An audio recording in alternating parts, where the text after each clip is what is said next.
கர்த்தருடைய பரிசு நாமத்திற்கு ஸ்தோத்திரம் உண்டாவதாக.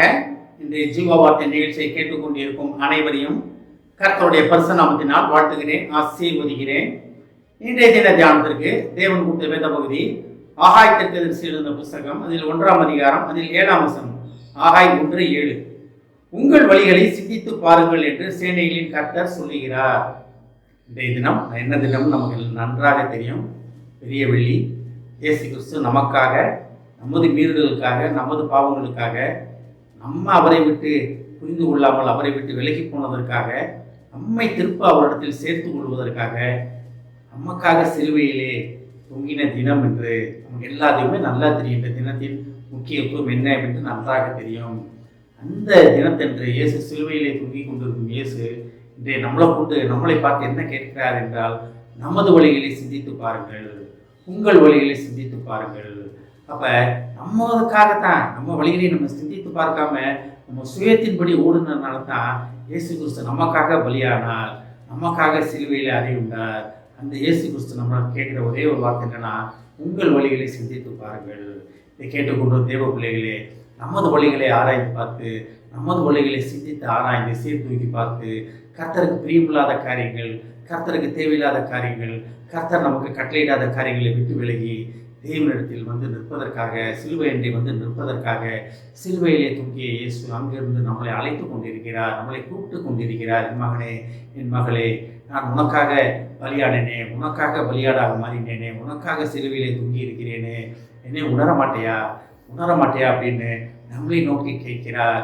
உங்கள் வழிகளை, நமது காரியங்களை, மனதின் எண்ணங்களை, கையின் கிரியைகளை, நம்ம கால்கள் செல்லும் பாதைகளை, நம்ம கண்கள் பார்க்கும் பார்வைகளை அனைத்தையும் சிந்தித்து பாருங்கள் என்று கர்த்தர் இன்றைய தினம் நம்மளை அழைக்கிறார்.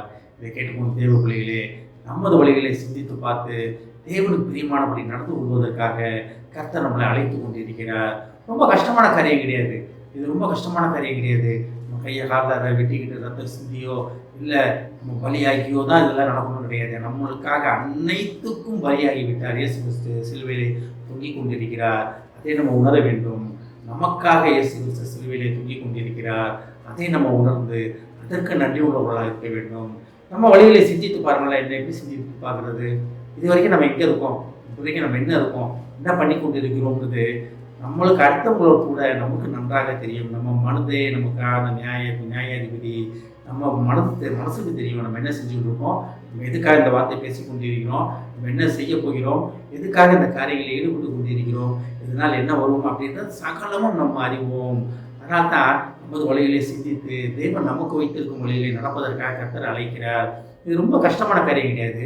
இப்போ நம்ம போய் கொண்டிருக்கும் வழியிலிருந்து அப்படியே அபோட்டை நடித்து, நான் இயேசுவை நோக்கி போகிறேன், சிலுவையிலே தூங்கி கொண்டிருக்கும் இயேசுவை பார்க்க போகிறேன், அவர் என்னை கூப்பிட்டும் சத்தத்தை கேட்டு அந்த சத்தத்தை நோக்கி நான் போகிறேன் அப்படின்னு ஒரே ஒரு முடிவெடுத்தா போகும். சிலுவையிலே தூங்கிய இயேசு அதைத்தான் நம்மகிட்ட கேட்கிறார். உங்கள் வழிகளை சிந்தித்து பார்த்து என்னிடத்தில் திரும்பி வார்கள் மகனே, என்னிடத்தில் திரும்பி வா மகளே அப்படின்னு நம்மளை நோக்கி கூப்பிட்டு கொண்டிருக்கிறார். நமது வழிகளை சிந்தித்து ஆராய்ந்து கர்த்தருக்கு பிரியமில்லாத காரியங்களை நம்மிடத்திலிருந்து எடுத்து போட்டுவிட்டு தேவனுக்கு பிரியமானபடி நடப்பதற்கு நாம் ஆயத்தமாவோம்.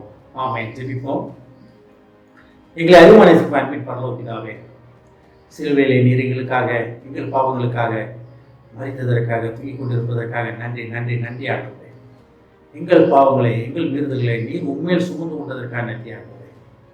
அப்பனை சிலுவையிலிருந்து நீர் எங்கள் வழிகளை சிந்தித்து பாருங்கள், எங்கள் காரியங்களை சிந்தித்து பார்த்து உங்களிடத்தில் வந்து சேர்வதற்காக நீர் எங்களை அழைப்பதற்காக நன்றி ஆண்டவரே. ஏஸ்தாப்பனே, உமக்கு பிரியமில்லாத காரியங்களை, உமக்கு பிரியமில்லாத வழிகளை எங்கள் இடத்திலிருந்து விட்டு அகற்றி உமக்கு பிரியமானபடி நடந்து கொள்ள நாங்கள் எதனை முடிவெடுக்கிறோம்ப்பா. இதை கேட்டுக்கொண்டிருக்கும் ஒவ்வொருவரையும் ஆசீர்வதிக்கணுமாப்பா, ஒவ்வொரு குடும்பத்தையும் ஆசீர்வதிக்க மாட்டோம். குடும்பத்தில் உள்ள ஒவ்வொருவரும் தோப்பனே, நீர் அவர்களுக்காக சிலுவையிலே பலியானதை உணர்ந்து அவர்கள் பாவங்களுக்காக, அவர்கள் மீறுதலுக்காக, அந்த பாவங்களை மீறுதல்களையும் உண்மையில் ஏற்றிக்கொண்டு சிலுவையிலே தூங்கிக் கொண்டிருப்பதை உணர்ந்து அங்கிருந்து நீர் அழைக்கும் சத்தத்தை கேட்டு முழுமையாக உம்மிடத்தில் வர உதவி செய்கிறோம். குடும்பத்தில் உள்ள ஒவ்வொருவரையும் ஆசீர்வதிக்கிறோமப்பா. குடும்பத்தில் உள்ள கணவன் மனைவியை உலகத்தை தெரிகிறோமப்பா. சமாதானம் சந்தோஷமும் நிலவரணும், வழி நடத்தணும்ப்பா. இயேசுவின் மூலமாய் கேட்கிறேன் நல்ல பிதாவே, ஆமென். கர்த்தர் உங்களை ஆசீர்வதிப்பாராக.